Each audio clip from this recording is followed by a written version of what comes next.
It's been a while. It's good to be back. Thank you for joining us. This is another episode of Ken's Corner. I just wanted to say, Ken, it's good to see you. It's good to see you, Brett. I hope we haven't taken too much time off. It seems like the whole world decided to go into meltdown mode when I decided to leave on my vacation. We missed a lot. I know. You got to play that video. That's an onset for the video. All right, here we go. We'll play the video right now. Have I missed it? Have I missed the battle? You have missed the war. Truer words have never been so spoken so correctly. Yes. Yes. Oh my gosh. But it's been a month. It's been a month. I look back at when you sent that you email me the Zoom call, and it was on June 2nd. So I can't believe it's been that long. We're exactly a month today. It's July 2nd. There you go. Yeah. Well, I just want to let everybody know that in case you were wondering what I was doing while the world decided to melt, here is what I was doing right here. That was 95% of my time. Nice. While the bombs were dropping, while the riots and the No King days, all of that, I was doing that. Yes. And you deserve to. And you deserve to. And the moment I got back to California, literally coming back from the airport, I got this. Oh man, yes. I that's it right there. Yep. Welcome back to Cali, brother. We're killing kids. Stepped right back into the nonsense. Anyway, let's go ahead and get this out of the way. This is an anniversary of sorts. This is our first shirt anniversary. We thought we would never get here. Yes. But we've made it. I have other shirts. I just didn't feel like wearing another one, but it's the first shirt that started it all. You see the bear claw right there, but it's a Blackwater shirt. And I remember the guy who caused me to do the shirt thing. He said, "You shouldn't be as a Christian wearing Blackwater, or whatever, Well, I guess I shouldn't have been a contractor then when I was younger, So, but basically, Blackwater is a private military company and provides training, support, and infrastructure to military, government, law enforcement agencies. So, but it's a good training facility. I've trained at the one down in San Diego, and it's a good training facility. But that's it. This is my shirt that I got as a. Well, I got like 3 blacks and 1 green. I got 4 shirts. Wow, that's your job. Yeah, totally. Hey, and they're all in great shape too. They're all like this, and I got them like so long ago, like 20 years ago.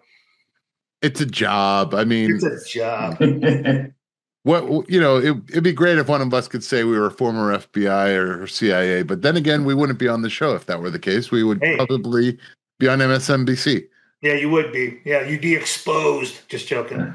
The only conservative FBI. We don't have as many skeletons in our closet. Yeah, that we don't have enough. But I'll tell you someone who does have some skeletons in her closet. The heiress of the Walton family, the Walmart heiress. Well, Brett, you've done a little bit of digging to catch us up. I'm sure that this is old news to many, but we're going to re-emphasize it here today because I live in LA, and the first thing I heard was some of these numbers. Go ahead, Brett.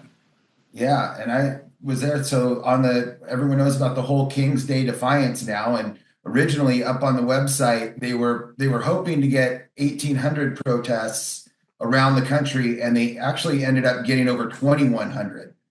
And they stated on the website that they've defied our courts, deported Americans, disappeared people off the streets, attacked our civil rights, and slashed our services. The corruption has gone too far. No thrones, no crowns, no kings.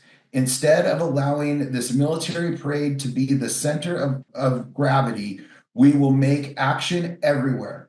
Else the story of America that day. People coming together in communities across the country to reject strongman politics and corruption, unquote. The website also encouraged you to go ahead and start your own official organization and receive a toolkit to help others who are protesting and mobilizing to join in destruction. I added the destruction part, but we saw what happened in LA. So Brett, real quickly, I have a couple questions about that. So no King's Day. I'm sorry, it's going in my mind right now. You know, there's all this damage from the fires. I recently showed you a couple of the pictures. Yeah. The devastation, not only of the Pacific Palisades, but of Highway 1, the most iconic road in all of Los Angeles. PCH. And everything is destroyed. I mean, California. And there's no construction happening. You know who's a king in my mind? The insurance companies that own the property insurance don't have to pay a dime to the people that they've taken money from, and they can just wait for a bailout from the government.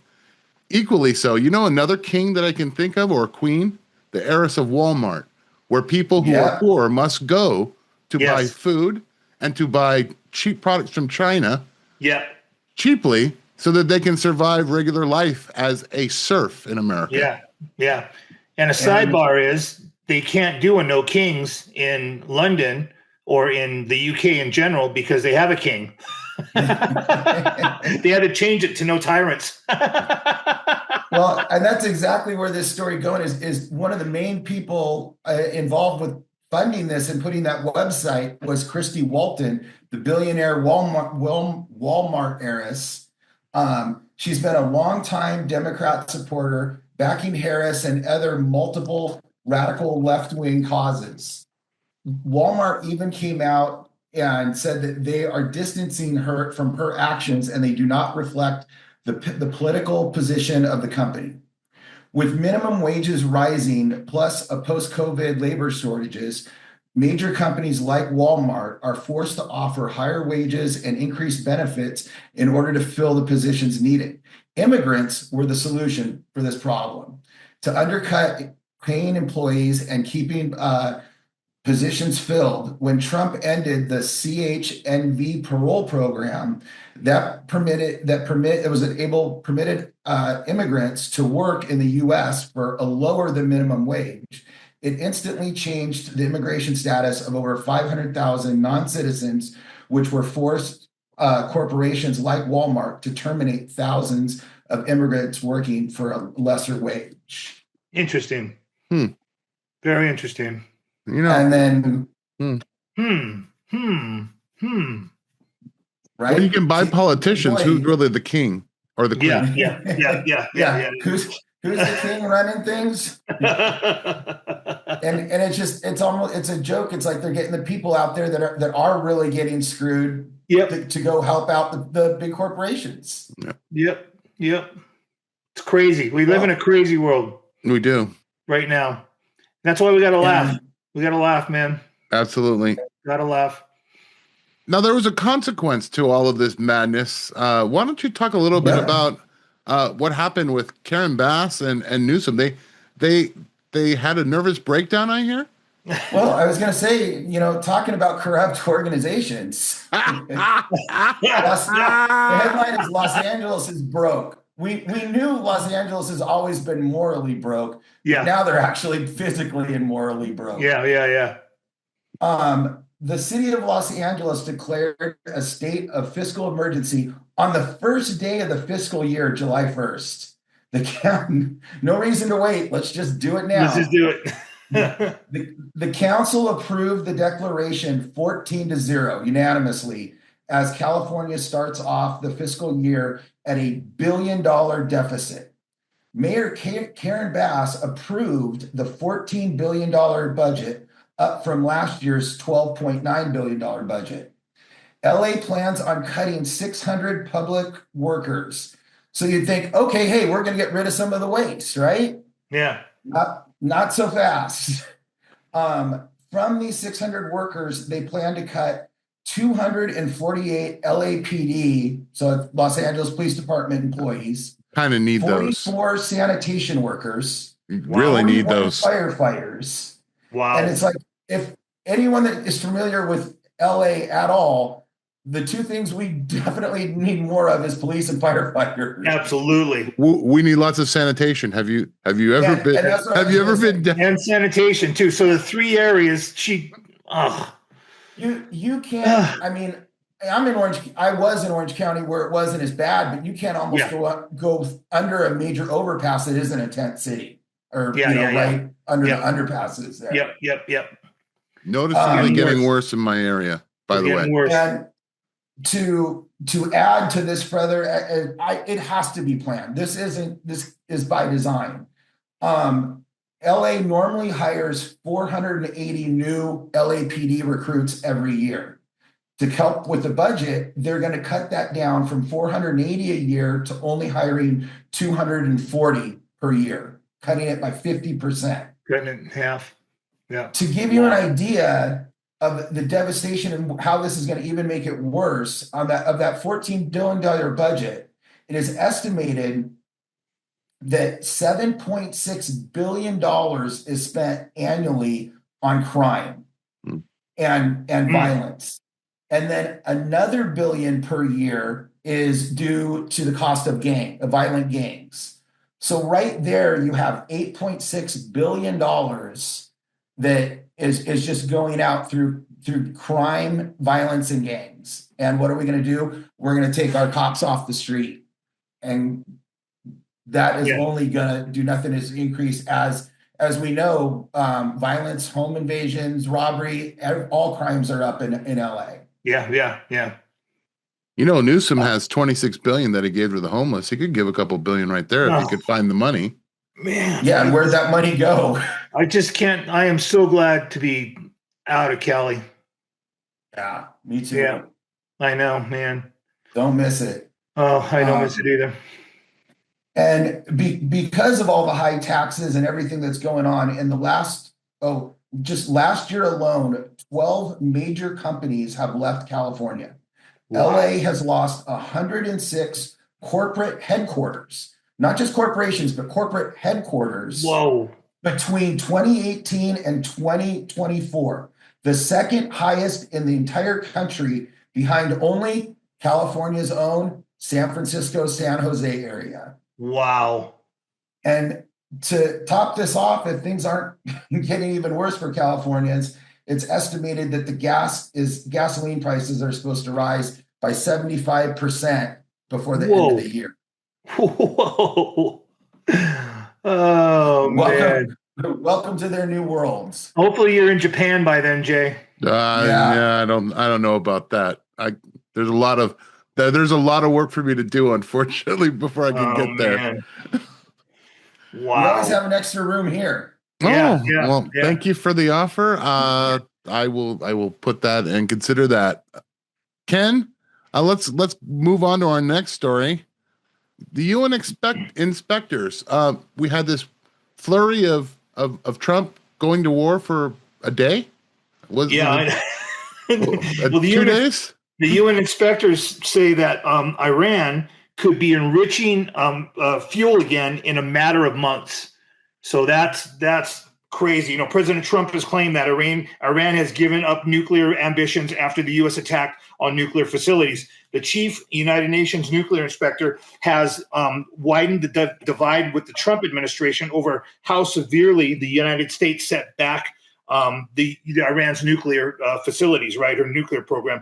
He declared that Iran would be enriching uranium in a matter of months. So, frankly speaking, one cannot claim, this is a quote from him, frankly speaking, one cannot claim that everything has disappeared and there is nothing there. Rafael Marino Grossi, the Director General of International Atomic Energy Agency, said.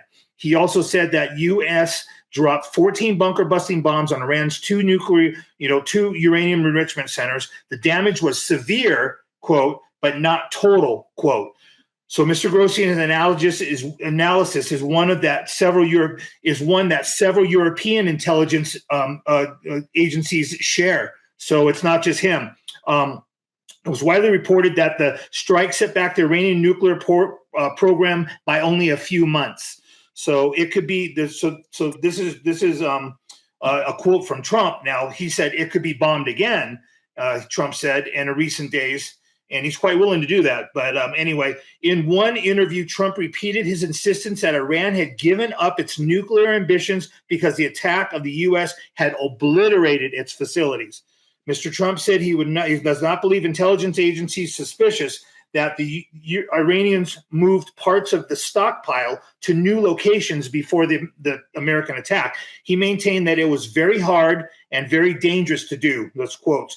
Mr. Grossi, on the other hand, noted that he had been told by Iranian officials that the canisters would be relocated to protected facilities. So some American intelligence agencies believe it is very possible that the vehicles seen outside of Isfahan, where the majority of the stockpiles were stored, may have been transferring it in the days before the strikes.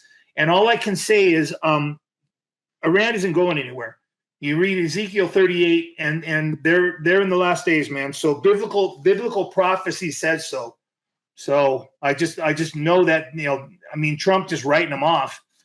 And who knows? Maybe they rebuild. I don't know. Maybe they rebuild in 10 years. I don't know. Who knows how long God's timeline is? But all I know is they're not done yet.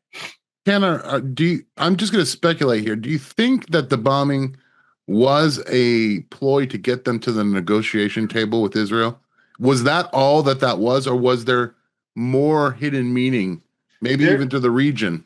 There were so many secrets. I listened to a podcast today. I mentioned to you guys in the pre-show that they when you hear Netanyahu and Trump talking, they're just like back and forth. It was like they're going this way. They're teeter-tottering on different items. And when I listened to this guy today, he had intel that 6 B-1 bombers went west, I think it was, or south, and they tracked them, right? They kept their tracking on, and the 7 that went north that came in and bombed the facilities, they turned off, and they were untrackable. So it was a surprise attack. It was really a surprise attack. So who knows what they say is truthful, but I don't know if they're trying to dissuade people, have them, kind of like, because nobody saw that one coming, and no, it was a big surprise that the U.S. would once again try to get into the quagmire of the Middle East. Yeah. But especially the way it happened, it did seem like he was putting the bombers elsewhere to kind of do a strike that was a surprise. Yeah. I don't know. Could it be possibly, because now they're talking about this alliance, this huge new Middle Eastern alliance. Yep. Could it be that he was signaling that the U.S. is in it for the long haul to the other regional powers, and that if Iran can be on board? Look at Syria. Look at Syria. Look at what they're doing in Syria, man. That's crazy. But I mean, he literally didn't he stop? I mean, like 4.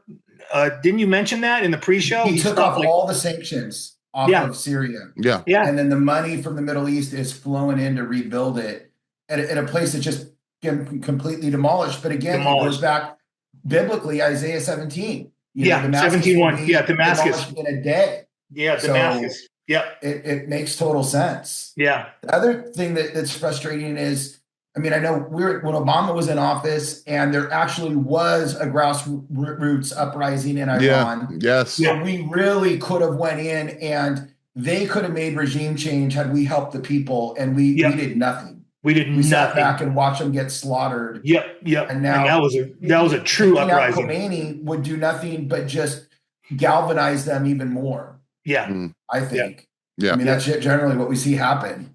Yeah. Amazing. Interesting things happening. Definitely keep our eyes on it. Let's go ahead and move on to our next subject, transparency.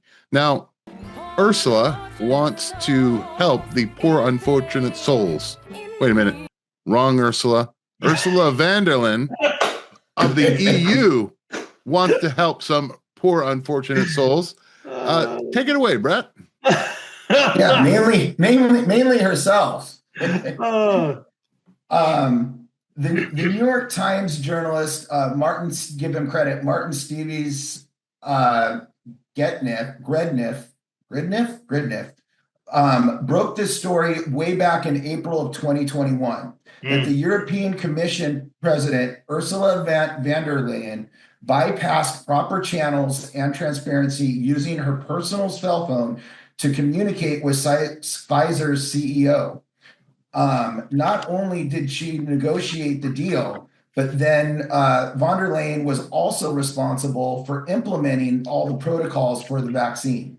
Pfizer was awarded, and this was all through her personal text with Pfizer's CEO. And then Pfizer was awarded a 35 billion euro deal to contract that would come out of public funds. This was all done secretly, giving us another example that there is no democracy left in the EU. The request for the European Commission to get access to those text messages was denied. The European Commission claimed that they didn't have access to the messages and that the public was not entitled to view them. Like, you poor stupid people, this is above what you can't even understand what it is, so you don't need to see it, basically. Wow. And to me, this is just another major crack in the credibility and the transparency of the EU. In this case, it did end up going up to the EU's General Court, and they stated that the public does have the right to know how this deal was made and to include the text messages with the Pfizer CEO. But much like Hillary's email, it doesn't look like anything will appear. That has been wiped clean, with a cloth. Like a cloth. No transparency and no justice for the public. So wait. So the king tells the official how they're going to be paid so that they can roll out something for the official, and then the seal and the message that the king sent to his puppet, we're not allowed to see. So we do have kings. Yeah, we do. We do. Yes. We got kings. So totally kind of, I don't think we talked about this, but there's a new job opening now for nurses that wasn't available before. Do you guys hear about that? No. They actually have nurses' jobs now is to deliver dead fetuses. What? Because of the vaccine. Oh my God. Babies are dying, and they spend their time to help console the people and deliver their dead baby that died due to vaccine injury. Yeah, it's crazy. Whoa. Vaccine injury, we all know that doesn't exist. No, it can't exist. No, definitely not. Moderna, Pfizer, those are above board, always seeking the best for humanity. We all know this. Yeah, absolutely. Yeah, and hey, the fact they make a few $1 billion along the way. Oh my gosh. Well, they should, because we're so healthy and wonderfully kept. Yeah. Yes. Our next story, just in case, just from the cutting edge of Manhattan's fashion, forget Gucci, forget Prada. The hottest trend on Fifth Avenue is full coverage. Yes, white women all over New York are trading their Lululemon leggings and pumpkin spice lattes for flowing black burqas. Sexy. Man, I'm telling you, so white women in New York embrace burqa. It's ahead of the Mamdani. They think that's what, we're going to talk about Mamdani. We're going to talk about, the mayor, how he's right there. We're going to play a video and stuff. But ahead of his administration, you can't fix stupid or demonic. I mean, you can't fix it. So across New York, white liberal women are donning colorful burqas in anticipation of what they believe will be a transformative era under the administration of Zohran Mamdani, the progressive democratic socialist poised to lead the city. The trend is being hailed as a bold statement of solidarity with the incoming leadership vision. So the full body covering burqas have been reimagined in vibrant colors like magenta, teal, sunflower yellow, and some featuring patterns inspired by local street art. So I told you they got the tie-dye one. I saw a tie-dye one. It's crazy. Women who are purchasing these garments from pop-up boutiques in Brooklyn say they are the attire of a symbol of liberation from societal expectations. So here's a quote: "I feel so free in my burqa," said Chloe Whitaker, a 29-year-old graphic designer. So Mamdani has advocated for rent control and defunding the police. Very progressive, right? So some women say the burqas prepare them for a potential shift down towards Sharia-inspired policies, so which they view as progressive counter to conservative ideologies. So there's a local seamstress that has sold over 200 custom burqas this month. And this is about taking control of our narrative, a quote said Emily Chen, a 34-year-old instructor wearing a tie-dye burqa. You can't make this stuff up. You can't. Taking back their control. You can't, man. The phenomenon has sparked debate on social media where users post photos of their outfits with hashtags like burqa liberation and Mamdani mode. Retailers are struggling to keep up with the orders. As the city awards Mamdani's inauguration, the colorful burqas have become a community's radical departure from the normal past. It's just more stupid leftist women, American women. They lead. Yeah, they. Do they understand they have no rights under the Quran? No, they don't. They're being led to their own imprisonment. I mean, to your point, Brett, Ken, think about it this way. Let's go back to Iran real quick. Yeah. Before the Shah, women wore bathing suits. Did you see? Did you very see nice bathing suits. The pictures of the 60s and the 70s and even the early 80s, right? You saw them. They were free. Women's liberation was very well and in place. Yes. During the Shah.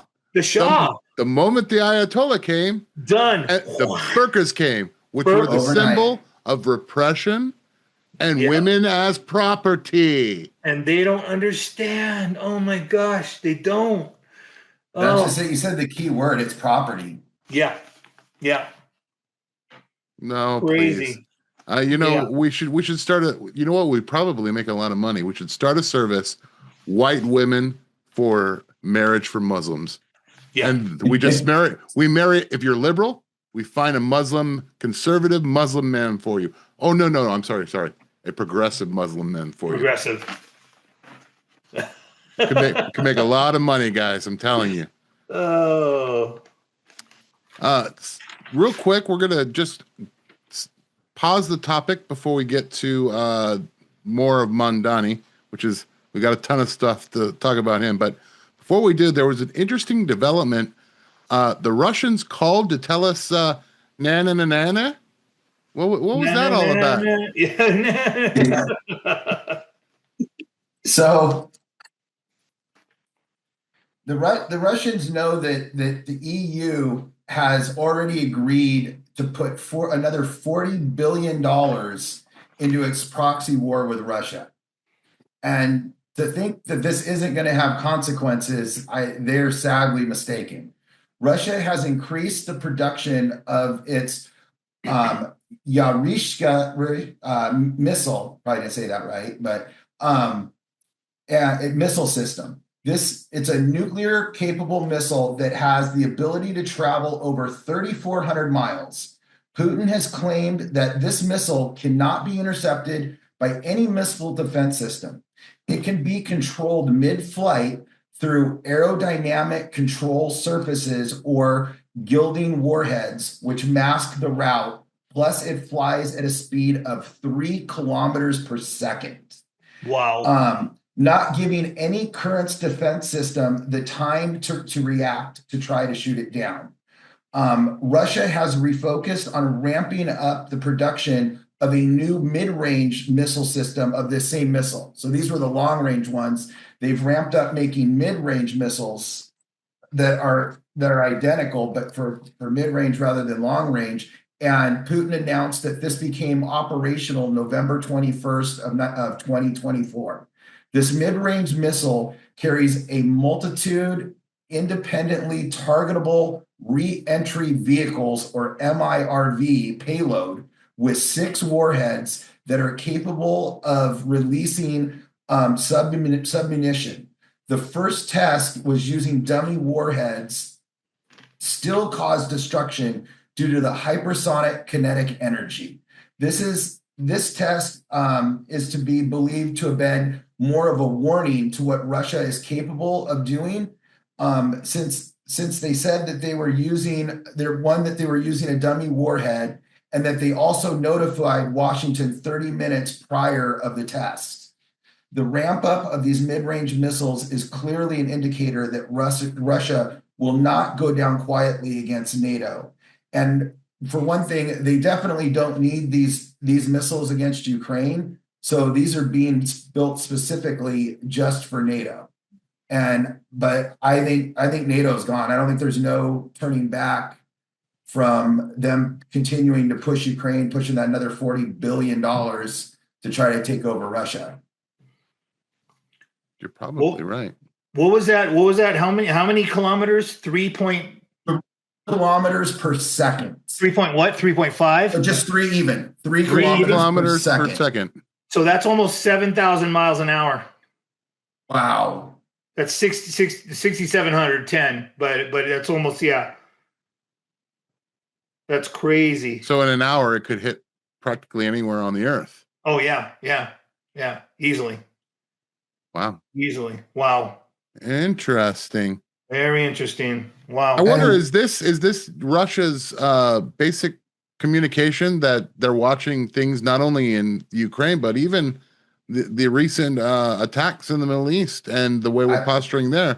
Is it a response specifically saying we're not done yet? We haven't folded up the carnival. I say yet. Absolutely. I mean, Russia could have completely did what we did in Iraq and just carpet bombed Ukraine. But Putin doesn't want to do that. He just wanted the original deal to stick to the Minsk agreement, which the EU lied about. And he's again showing these missiles to show like, hey, this is what you're going to get. This is what we got. Yep. So I think Putin's not my favorite person, but he's showing great restraint. But again, this is just a warning. Don't mess with us. Yeah. And much like I think us here in the U.S., like we'd rather go down than let somebody take our country. And there's no way that Russia's going to let somebody take them. They'll take everybody down with them. Yeah. They've showed that in the past when they would pull back, back to the Scythians. Remember Scythians? Right. Yeah. When they pull back out of they would pull back out of their cities and let the enemy come in and overshoot just like Hitler did. He came in and overshot his redistribution. He couldn't get the supply lines. The supply lines. Yeah. Totally. They all just pulled back and they just, and then they attack and they just hit, and they just keep attacking until How many people did Hitler lose? It was kind of like Napoleon. Napoleon went in with 700,000? I forget how many he went in with, and he went out with 75,000 or something like that. It was during the winter months. Well, and Russia knew with Hitler, they just had to hold out till winter came. Yeah, and that's what they did. They held out June, July, August, and then I think that was an early winter too. Wasn't it a brutal winter? It was a brutal winter. I know it was a brutal winter. I don't remember when it started, but yeah. Wow.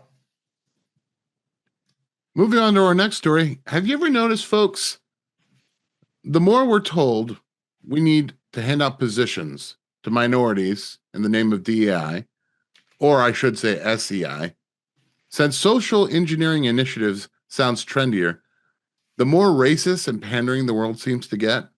Take New York, for example. The city is now pushing a mayoral candidate who checks every box except common sense, because apparently after Islamic Jihad's greatest victory, if you believe their propaganda, what Gotham really needs is a mayor whose number one priority is erasing so-called Islamophobia. Forget crime, forget the economy. Let's focus on feelings and hashtags. And we have a video of the next possible mayor of New York. The pressure, no matter the attacks, I will not move on those principles. And I tell you, brothers and sisters of this masjid, that we have an opportunity, starting tomorrow for early voting until Election Day on June 24th, an opportunity to show that New Yorkers want that consistency. They want those principles. They want a belief in humanity. And alhamdulillah, in this city, we have 1 million Muslims. 200,000 of us are registered as Democrats. But in the last election, only 7% of us voted. Now, I will not judge anyone in our community because often it feels like there's not much to vote for. But this year, we have an opportunity. We have an opportunity. And I can tell you, I began this race at 1%, and today I am just 2% away from Andrew Cuomo. 2% away from City Hall. 2% away from making history. And that is why every day a new Republican billionaire puts $1 million into this race to attack me. But I know that I have something they do not have, which is the support of people across this city. So I ask you to tell everyone in your life that this election is here, to tell them what's on the ballot, and to tell them that we as Muslims deserve what every other community deserves: equality and respect. But we know that in this city and in this country, we are not going to be given those things. We have to win those things. And one way we win them is at the ballot box. So I ask you, when you go and vote, remember, it is our opportunity to show that Muslims don't just belong in New York City. We belong in City Hall too. Thank you so much. Assalamu alaikum. Come on, you forgot you're in the mosque? You forgot you're in the masjid? What's going on? Just one. Wow. Crazy. That's a million Muslims in New York, man. Go ahead, Brett. Go ahead. And I mean, and you know, this, what is the statistic with the Muslims or anything? If they become 10% of the population, they're able to pretty much overrun it. Yeah. And we're seeing that. We talked about that on the last show with all the Muslim mayors over in England. In England, yep. In London, and we were naming them, and then I mean, look at Minnesota. Look at the areas that they're in. They've taken over certain areas. Yeah. Although it was kind of nice that, like, they, rather than buying chairs, they put that money towards the campaign because they were all down on their knees. Yeah. Well, anyhow, so the New York Post came out with an article that says that Zoran is doubling down on his plan to target whiter neighborhoods with higher taxes. Mm-hmm. The Socialist Democrat nominee for mayor of New York City claims that the sinking tax base in the city is simply due to soaring cost of living. Not everybody leaving the city because of high taxes. It's just the cost of living. He also said, quote, "I don't think that we should have billionaires." Which, wow. I mean, Kenny, me and you have both had the privilege to train billionaires. Yeah. And we could both tell you the jobs that they perform, the jobs that they create, and granted, it's I had one, you had at least one. Yeah. And the amount of stress that they go through and what they have to do and the jobs that they create, I mean, they're not out there, at least what I saw, trying to screw people. They're just trying to make the world move. Yeah. Not saying that there aren't the bad ones. I mean, there's the multi-billionaires that are trying to run everything and screw everybody. Yeah.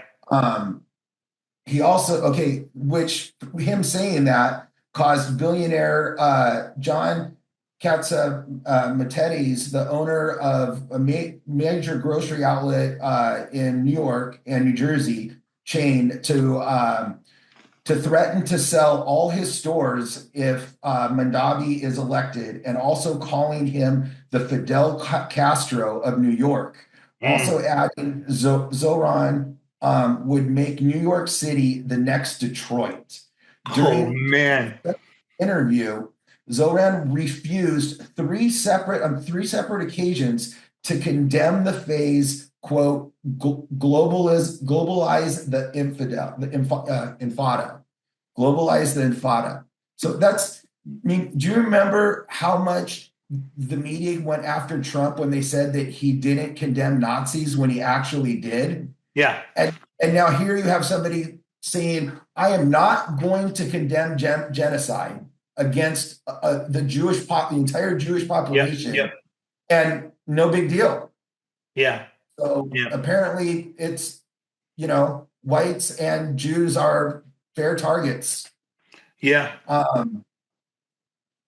He said, in quote, when asking why he wouldn't condemn globalizing the intifada, he said, I don't believe that it's the role of the mayor is to police speech in that manner. But they sure like to tell us what we can't say. Yeah. Yeah. Wait. So I can't say anything about Pfizer 2 years ago. Yeah. And I can't say anything about CAIR and its ties to global terrorism. But he can say okay, I got it. Yeah. That's it. That's rules for thee, not for me. And I think part of the reason that it brought in the guy that owned all the grocery stores is he is calling for government-run grocery stores as part of his campaign. Yeah. Quote, as mayor, I will create a network of city-owned grocery stores focused on keeping prices low and not making profits.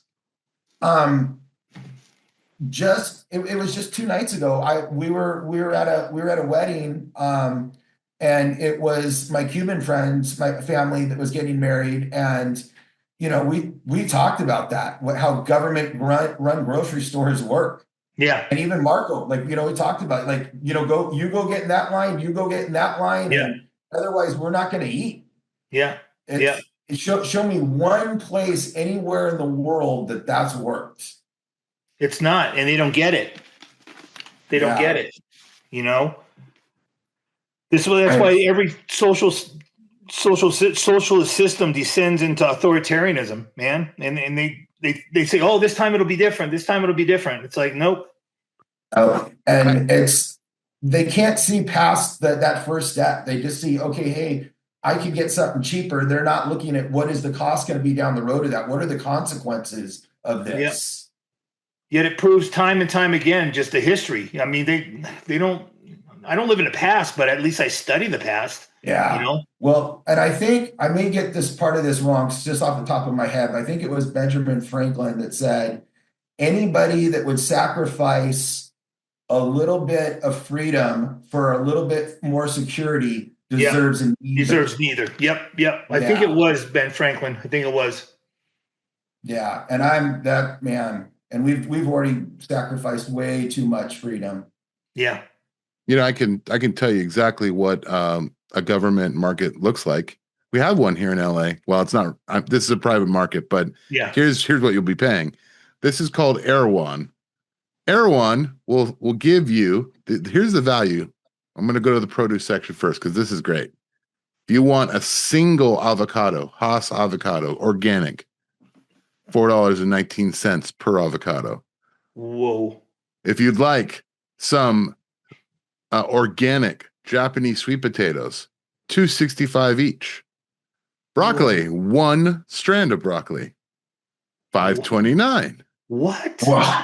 What? If you'd like a carton of eggs at Erewhon, $19.59. Oh my gosh. For 12. So can I hold you there? You know what I paid for 18 eggs? You know what I pay at Sprouts? $5.49. $5.49 for 18 eggs. It's the cheapest. You go to a regular grocery store. It's you can still find these deals. $19 for a dozen. Granted, I'm south of the border, but 30 eggs costs us about $6. Whoa, that's awesome! And it's all organic. It's coming straight from the chickens on the farm. What are you reading off of, Jay? What are you reading off of? I am looking at the Instacart for Erewhon, which is a very, very high. It's like when Amazon bought Whole Food, Erewhon came to be. The stars and then TikTok influencers all eat. You walk in and they have these strawberries that have been dipped in chocolate. $5. A strawberry. What? It's nuts. Wow. Let me read you some more. Go. You know the little kids yogurt pouches, the little 1-pack. Yeah. $2.49. This is a 32 fluid ounce of Strauss Family Creamery whole milk organic chocolate, $11.29. Now we have a Claravale Farm raw whole Jersey milk, $14.99 for 1 quart. Quart. Oh my gosh! Not a gallon. Wow. Not a gallon. Not a gallon. Here's a pint. Here's a pint. Strauss Family Creamery whipping cream. Okay, 1 pint, $12.69. Man, that's inflation. That's if you want New York to go to government-owned grocery stores. That's what it'll be. What it's going to be. They control the price. If you don't understand this, or they won't have it. They won't. Wow. And he wants to put in all these controls. He wants to, mayor, city council, education, law enforcement, financial institutions. He wants to, like he said it kind of. Child care. Yeah, child care, everything. Free transportation, but yet no way to pay for it. Who's paying for it? Who's paying for it? We are. He wants to, the taxes for white, people in richer neighborhoods. He wants to up the taxes for. But I mean, stats have shown time after time that you can't raise the taxes enough to ever pay for any of these programs. Nope. No, you can't. You cannot. We've learned this in California because we used to subsidize all medical care for non-citizens. They had to kind of stop that because the healthcare system was going bankrupt. It was going bankrupt. Yep. Mm-hmm. So they're trying to rethink and try to rework it, but at the same time, try to go in an emergency room in LA. Yeah, I've been a couple of times. Yeah, you're staying. Yeah, you're staying. You might as well take a tent. Yeah, sleeping bags. Well, we waited for it. We didn't hope for it. Some thought it might never come, but finally, the top Iranian cleric has issued yet another of his golden fatwas. This time aimed straight at people we know. Donald Trump and Benjamin Netanyahu has joined one of the truly elite, like Salman Rushdie, those who have a fatwa against them. Yeah. And you remember Salman Rushdie, he had the novel The Satanic Verses, right? And he's had a fatwa since 1989. They've tried to assassinate. He's had so many assassination attempts. He's lost his eye. He's like 80. I forget what he was, but I was looking into him, and he's still alive. But fatwa means a ruling on a point of Islamic law given by a recognized authority. So it's a religious decree, and this one followed the 12-day conflict of where Trump, backed operations damaging Iran's nuclear capabilities. But this is Iran's top Shiite cleric issuing this religious decree against Trump and Netanyahu. The fatwa was from the Grand Ayatollah Nasser Makharem Shirazi. He called on Muslims around the world to take a stand. The fatwa states that any individual or government that challenges or endangers the leadership and the unity of global Islamic community, the Ummah, is to be regarded as a warlord or a mahareb, is what it's called. Yes, a mahareb, which is defined as someone who urges war against God. And that's little g, that's their God. Under Iranian law, those identified as mahareb can face execution, crucifixion, limb amputation, or exile. And so Makharem said, this is a quote, those who threaten the leadership and integrity of the Islamic Ummah are to be considered warlords. So it's such on the opposite side of Christianity. It's crazy. He finished with a prayer for protection from these enemies, for the swift return of the Mahdi. And that's the Iranian. There's only that's the Shiite version of the of Muslim, right? So there's which is their messianic figure, right? So the most infamous case of fatwa was like Salman Rushdie, and if you pull him up, he's still alive. So just to add to that, because you brought up Christianity with that, why this is so much different is not only do you have the top Iranian cleric declaring it, is what some people might not understand is in the Quran, even Muhammad said he didn't know if he was going to go to heaven or not. Yeah. The only way that Muslims are guaranteed to go to heaven is to die as a martyr. Yep. So you have a bunch of Muslims that know that they haven't lived up to the Islamic life that they were supposed to, that they haven't followed Allah how they should. What their only choice to get there is martyrdom. Yeah. So they have nothing. They have nothing to lose and every incentive to go to carry this out. Where in Christianity, it's the exact opposite. Yeah. It's crazy. Yeah. And then speaking of that too, just bringing that up, it's really interesting how the Mahdi mimics the Antichrist. Yes. And if you study, that's a whole that's a trail. That's another couple-hour show. That's a couple-hour show. Yeah, that's crazy. You can watch some of Jacob's stuff. How he it's awesome. Yeah. Wow. Our next, we have a picture for our next subject. It's quite disconcerting. I personally don't like it, but I thought we were over this, but apparently we're not. Here we go. Nope. So it came through. Nice. Look at that. Holy smokes. So guys, real quick, that's the Pride Parade in Hungary, all right, held in Budapest, which is their capital.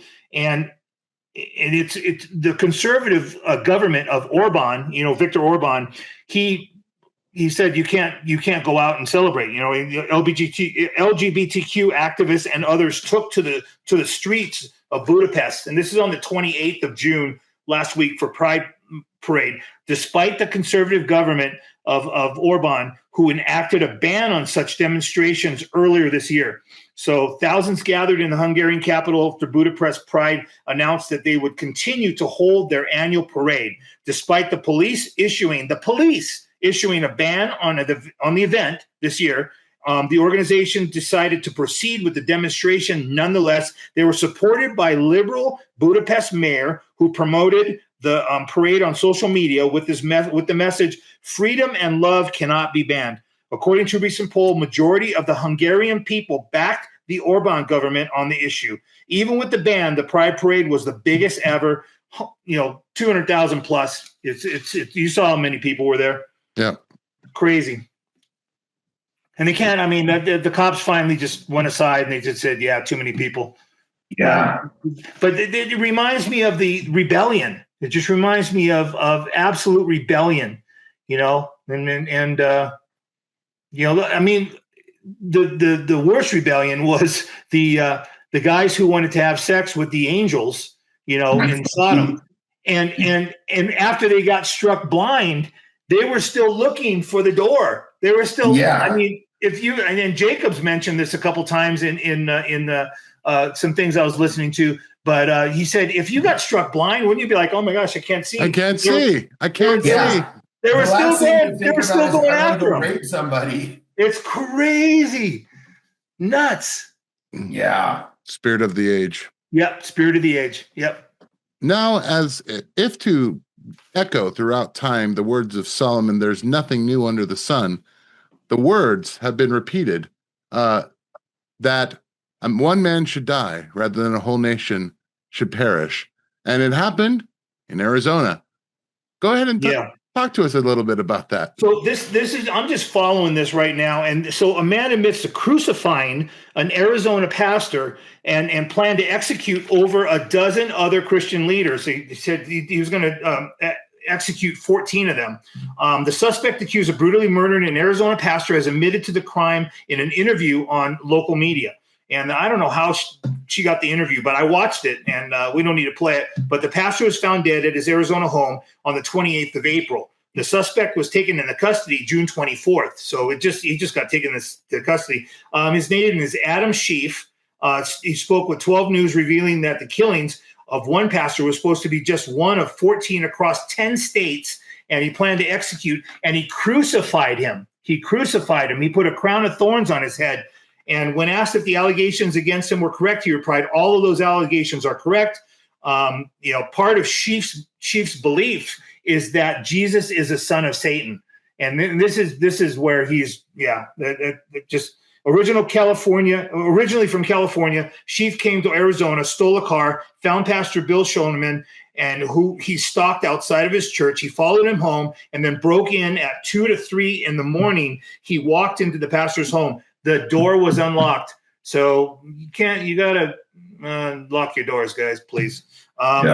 Schiff said that after the murder, he drove to Sedona, where he planned to kill 2 more priests. He was ultimately stopped by the officers of Sedona Police Department, who arrested him. So, it's like he doesn't care if he dies either. The victims want. He says he doesn't care if he gets the death penalty. The victims want it. The victims' families want it. I want it, and the taxpayers want it too.